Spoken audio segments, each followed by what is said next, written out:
Assalamualaikum warahmatullahi wabarakatuh. Perkenalkan, saya Aisyah Mulia Alfianti dengan NIM 1312300-237. Saya dari Ilmu Hukum kelas E. Di sini saya akan menjelaskan tentang tindak pidana. Adapun materi-materi yang akan saya jelaskan di sini adalah tentang pengertian tindak pidana, jenis-jenis tindak pidana, apa yang dimaksud dengan unsur-unsur pidana, dan apakah pelanggaran kearifan lokal dapat dikategorikan sebagai tindak pidana atau bukan. Dan saya akan menjelaskan dasar hukumnya. Pertama, apa pengertian dari tindak pidana? Yakni tindak pidana adalah suatu perbuatan atau perbuatan yang dilanggar oleh undang-undang dan dapat diancam pidana atau hukuman. Jadi di dalam hukum pidana ini, kejahatan itu seringkali merujuk pada perbuatan yang melanggar norma dan peraturan yang ditetapkan dalam suatu sistem hukum. Tindak pidana dapat terjadi dalam berbagai bentuk antara lain pencurian, pembunuhan, pemalsuan, dan penipuan. Tergantung pada jenis kejahatan yang diatur oleh undang-undang di suatu negara tersebut. Yang kedua, apa yang dimaksud dengan unsur-unsur tindak pidana? Yakni, unsur-unsur tindak pidana adalah unsur-unsur yang harus ada dalam suatu perbuatan agar dapat digolongkan sebagai tindak pidana dalam sistem hukum. Faktor-faktor ini berbeda-beda tergantung pada jenis kejahatan yang diatur oleh undang-undang suatu negara tersebut. Tergantung pada jenis kejahatan yang diatur oleh undang-undang suatu negara. Secara umum, ada beberapa elemen yang tampak sama dalam berbagai jenis kejahatan. Unsur umum tindak pidana antara lain seperti yang sudah saya paparkan dalam PowerPoint saya, yakni ada 5 unsur dalam tindak pidana, yakni 1. Unsur sasaran, 2. Unsur subjektif, 3. Unsur kausalitas, 4. Unsur legalitas, 5. Unsur subjektif tambahan jika ada. Unsur sasaran adalah unsur yang berkaitan dengan perbuatan yang dilakukan. Misalnya dalam kasus pencurian nih, unsur objektif meliputi mengambil barang milik orang lain tanpa seizin yang punya. 2. Unsur subjektif yakni merupakan unsur yang berkaitan dengan niat atau kehendak pelaku dalam melakukan perbuatan tersebut.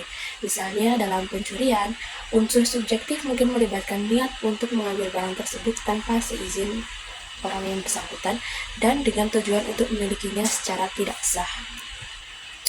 3. Unsur kausalitas merupakan unsur yang menunjukkan hubungan sebab akibat antara perbuatan pelaku dengan hasil atau konsekuensi yang terjadi akibat dari perbuatan si pelaku tersebut. Misalnya, dalam pembunuhan harus ada hubungan kausal antara tindakan membunuh dengan kematian korban. 4. Ada unsur legalitas, yakni merupakan unsur yang menegaskan bahwa perbuatan tersebut secara jelas dilarang oleh undang-undang yang berlaku. Ini berarti pelanggaran terhadap peraturan hukum yang berlaku harus dapat dibuktikan. 5. Unsur subjektif tambahan jika ada. Beberapa kejahatan memerlukan unsur subjektif tambahan seperti kelalaian yang disengaja atau yang disengaja. Misalnya dalam kasus pembunuhan, tergantung jenis pembunuhannya, diperlukan niat membunuh dari pelakunya. Secara umum, unsur-unsur tersebut harus dipenuhi untuk membuktikan bahwa suatu perbuatan merupakan tindak pidana menurut hukum yang berlaku. Nomor 3, sebutkan jenis-jenis dari tindak pidana. Ini di sini saya akan menjelaskan beberapa jenis tindak pidana. Yang pertama, menurut sistem KUHP atau Kitab Undang-Undang Hukum Pidana, yakni dibedakan antara kejahatan yang dimuat dalam buku 2 dan pelanggaran yang dimuat dalam buku 3. Alasannya untuk membedakan antara kejahatan dan pelanggaran ini adalah karena jenis pelanggarannya tidak seserius tindak pidana berat. Hal ini dapat diketahui dari ancaman pidana yang pelanggaran tidak ada yang diancam dengan pidana penjara, tetapi berupa pidana kurungan dan denda, sedangkan kejahatan lebih didominasi dengan ancaman pidana penjara. Kriteria lain yang membedakan antara tindak pidana dan pelanggaran adalah bahwa tindak pidana adalah kejahatan yang melanggar kepentingan hukum dan menimbulkan bahaya yang nyata, sedangkan pelanggaran hanya berbahaya secara abstrak. Yang kedua, menurut cara merumuskannya, dibedakan antara tindak pidana formil dan tindak pidana material. Pelanggaran atau tindak pidana formil adalah pelanggaran yang dinyatakan sedemikian rupa sehingga maksud dari inti yang dilanggar itu adalah untuk melakukan perbuatan tertentu.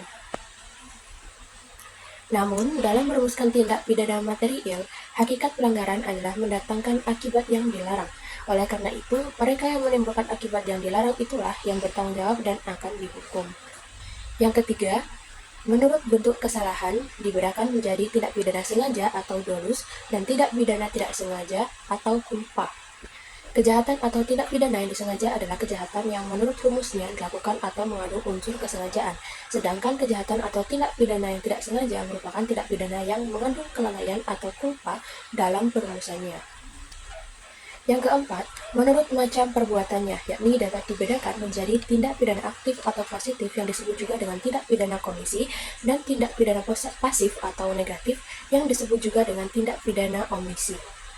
Kejahatan atau tindak pidana aktif adalah kejahatan yang perbuatannya merupakan perbuatan aktif, dan perbuatan aktif adalah perbuatan yang pelaksanaannya memerlukan gerakan anggota tubuh pelaku.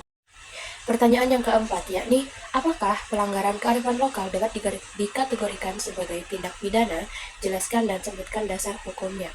Pelanggaran tindak pidana terhadap kearifan lokal belum tentu serta-merta dapat digolongkan sebagai kejahatan, apalagi kearifan lokal tidak diatur secara ketat dan di dalam hukum pidana negara tersebut.